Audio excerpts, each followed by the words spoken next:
The level of infiltration that communist China has achieved into the American movie industry is startling, to say the least. In fact, many films are so expensive nowadays that they desperately depend on the China market to make a profit. And in order to do so, studio heads are willing to do almost anything.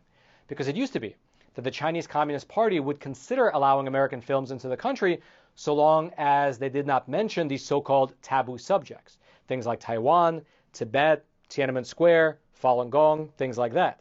Knowing the importance of China, studio heads, writers, showrunners, and so on, they not only ignore the topics they know they should ignore, but even further, they add Chinese Communist Party talking points into their actual films in the hopes of being allowed into the market. Furthermore, actors self-censor their views because they've seen what happens to actors who don't. And all the while, American audiences have been presented a picture on their screens of a benevolent communist China.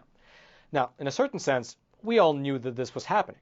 However, the extent of it, as well as the specifics of how this infiltration has manifested, were recently uncovered in a new documentary called Hollywood Takeover, China's Control of the Film Industry. And I was fortunate enough to have the opportunity to sit down and speak with Ms. Tiffany Meyer, the lead investigative journalist, as well as the producer of that awesome documentary. And she explained to me in rather great detail what the Chinese communists are really doing behind the scenes in regards to films. Take a listen.